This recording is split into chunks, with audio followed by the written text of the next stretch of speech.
ஓம் ஸ்ரீ குருப்யோ நமः. ஸ்ரீ மகாபரிவாஜரணம் மகாபரிவாஜரணம் மகாபரிவாஜரணம். இன்றைக்கி தெய்வத்தின் குரல் பாகம் 5 சங்கர சரித்தம் என்ற தலைப்பில் பெரியவா சொல்கிறத மேலே வாசிக்கிறேன். இது பக்கம் 608 ஆரம்பிக்கிறது. பதஞ்சலி செய்த 3 நூல்களில் யோகத்துக்கு செய்தது சூத்திரம், வியாக்கரணத்துக்கு செய்தது பாஷ்யம், வைத்தியத்துக்கு செய்தது வார்த்திகம். இவற்றின் தனிச்சிறப்பு என்னவென்றால், சூத்திரமோ பாஷ்யமோ வார்த்திகமோ எதுவானாலும் அந்தந்த சாஸ்திரத்திலும் அதுதான் அத்தாரிட்டி, அதற்கு தான் ஜாஸ்தி பிரக்யாதி என்றிருப்பதே ஆகும். யோக சாஸ்திரத்தில் பாதாஞ்சல சூத்திரம்தான் முதலிடம் பெறுகிறது. அந்த சூத்திரத்துக்கு வியாசர் எழுதியுள்ள பாஷ்யத்திற்கோ வியாச பாஷ்யத்திற்கு வாசஸ்பதி மிஸ்ரர், விஞ்ஞான பிக்ஷு ஆகியவர்கள் எழுதியுள்ள வார்த்திகத்திற்கோ அவ்வளவு பிராபல்யம் இல்லை.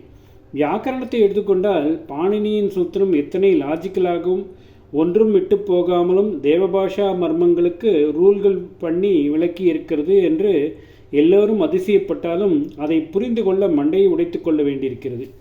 அதை மிருதுவாக்கி விளக்கி கொடுக்கும் பதஞ்சலியின் பாஷ்யத்திற்கு அதிக பிரக்யாதி இருக்கிறது.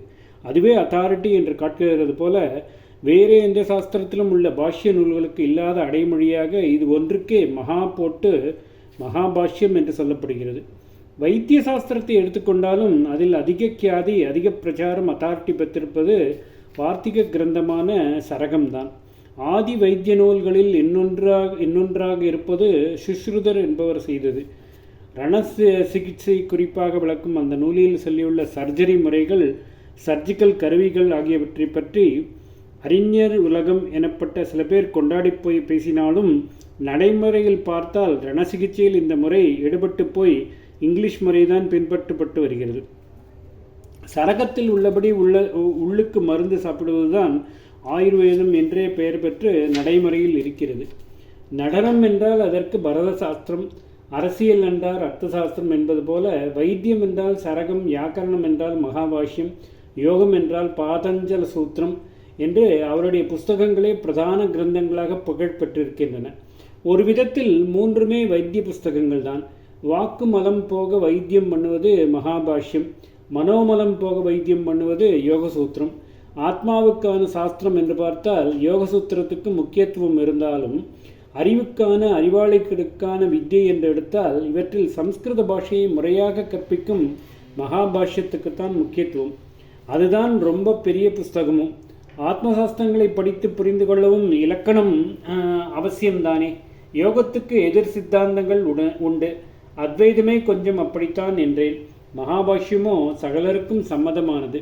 ஆகையினால் சிதம்பரத்தில் ஏராளமான சிஷ்யர்களை சேர்த்து கொண்டு அவர்களுக்கு மகாபாஷ்ய பாடம் சொல்லித் தருவது என்று பதஞ்சலி ஆரம்பித்தார்.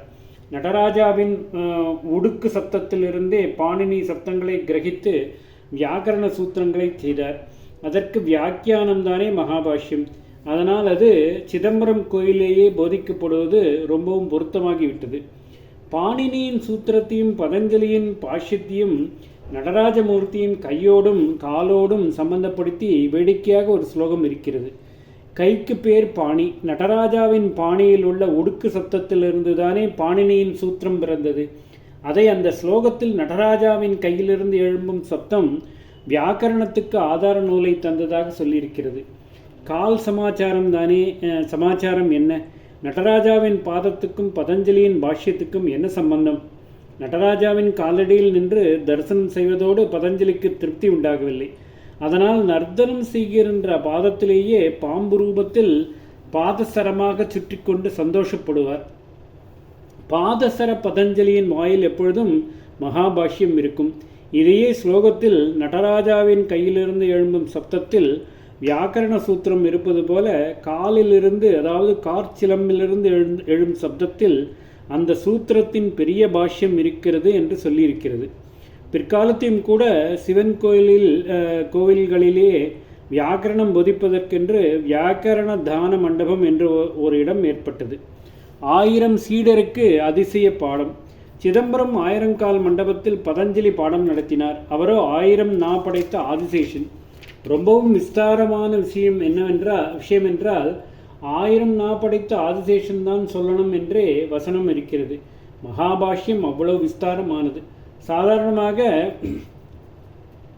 பதஞ்சலி மனுஷ ரூபத்தில் ஒரு ரிஷியாக தெரிந்து கொண்டிருந்தவர்தான். ஒரு முகம் ஒரு நாக்கு என்று இருந்தவர்தான். இப்பொழுது என்ன ஆயிற்று என்றால் அவர் நிஜமாகவே 1000 நா படைத்த ஆதிசேஷ ரூபத்தையே எடுத்துக்கொள்ளும்படி ஆயிற்று. ஏனென்றால் அவரிடம் பாடம் கேட்க 1000 சிஷ்யர்கள் சேர்ந்து விட்டார்கள். வித்யையை, அதிலும் பாஷா சாஸ்திரத்தை அறிவதில் இந்த தேசத்தில் ஆதிகாலத்திலிருந்து இருந்து வந்துள்ள அக்கறை அதிசயமானது. தேசத்தின் ஒரு மூலைக்கு மறுமூலை போய்கூட வித்யாபியாசம் செய்தார்கள்.